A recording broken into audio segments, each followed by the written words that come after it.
You ever get that feeling where you're staring at a piece of wood and you can practically hear it daring you to mess up the grain direction? I spent 3 hours yesterday just looking at a slab of Goncalo Alves. It's like wrestling a tiger that happens to be made of iron and orange rinds. Is that why you've been hiding in the shed? I thought you were just avoiding the pile of laundry.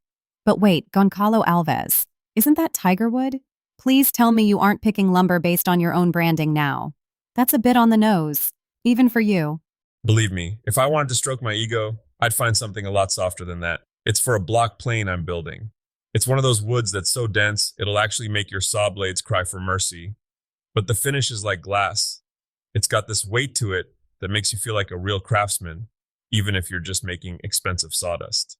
Well, while you're busy negotiating with expensive timber, the rest of the world is moving into the future. I've been looking at the new Creality Toolchanger. It's not just printing in red and blue anymore. We're talking about actual multi-material systems that don't leave a mountain of wasted plastic poop behind the printer. I remember when high tech was a digital readout on a table saw. But this tool changer business, it's different.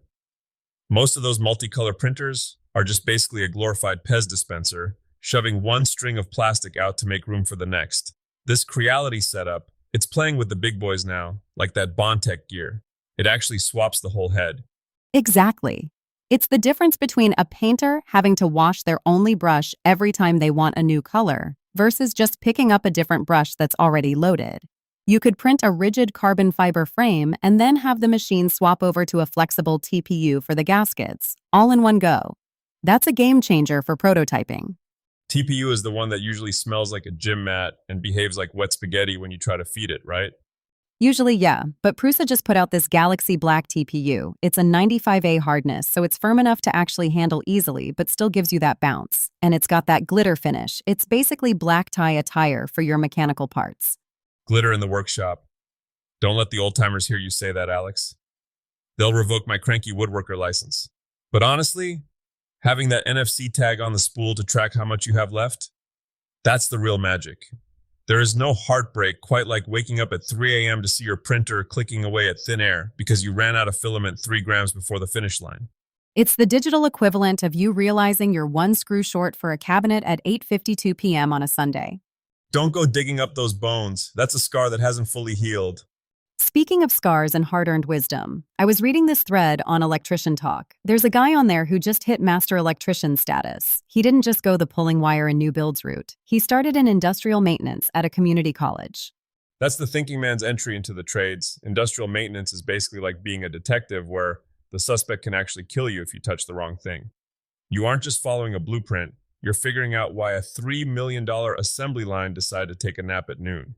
He made a huge point about not just learning the how, but the why of the National Electrical Code. He said that was the bridge between being the guy who gets handed a tool belt and the guy who owns the truck and signs the paychecks. It's true. People think the code is just a book of rules to annoy you, but it's actually a map of every mistake someone else already made so you don't have to. Transitioning to a master and contractor, man, that's where the real maker mogul energy is. You stop selling your hours and start selling your expertise. Speaking of maker moguls, how do you feel about the fact that some people are making $5,000 in a weekend by just going to other people's houses and selling their stuff? You mean estate sales? I've lost half my life expectancy in dusty basements looking for old Delta drill presses. Well, Sue Antonori is doing it through platforms like Auction Ninja. She's pulling in serious cash by acting as the filter. Think about it. As a maker, you can spot the difference between a hand-forged Japanese chisel and something that came out of a discount bin.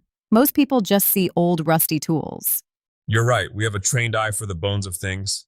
You see a mid-century chair with a broken leg, most people see junk. I see a weekend project and a 300% markup. It's about being the person who can curate the chaos. Although, I'd probably end up buying more than I sold. My workshop is already more of a museum for tools I might need in a localized apocalypse. I've seen your museum. It's a liability. But for those who don't want to deal with physical sawdust, there's the digital side. I saw a breakdown of 22 ways to monetize gaming, not just streaming, but actually building, like digital architects in Minecraft or Roblox. It's the same brain, Alex. Whether you're figuring out the load-bearing capacity of a timber truss or the logic gates in a redstone circuit, you're building a world. I just prefer my worlds to have a bit more physical gravity and maybe some splinters. Speaking of world building, let's talk about that backyard journey series that's trending. Someone is finally telling the truth about DIY burnout. Is it the one where they realize they can't build a deck, a fire pit, and a Japanese Zen garden in a single Saturday? Exactly. Phase your projects. People watch those 30-second montages on social media where a backyard goes from a mud pit to an oasis in the blink of an eye, and they think they're failures because they still have a pile of gravel in their driveway 3 weeks later. I call that the renovation hangover. You start with all this fire and brimstone, and by week 2, you're just tired of your house looking like a construction zone. The smart play is what they mention, modernizing things like topiary. Topiary rotations of dust. It sounds high concept, but it's just architectural head shaping. You can change the whole vibe of a yard with a pair of shears and a bit of patience, and it doesn't cost $10,000 in lumber. I like the idea of phasing. It gives you those small wins. Finish the flower bed, have a beer. Build the planter, have a beer. By the time you get to the deck, you'll be too wobbly to use a circular saw. But you're right, satisfaction is the fuel that keeps a project moving. If you try to eat the whole elephant at once, you're just going to get a stomachache. So, what's the move for the listeners today? Are we upgrading the printer, studying the NEC, or hitting the estate sales?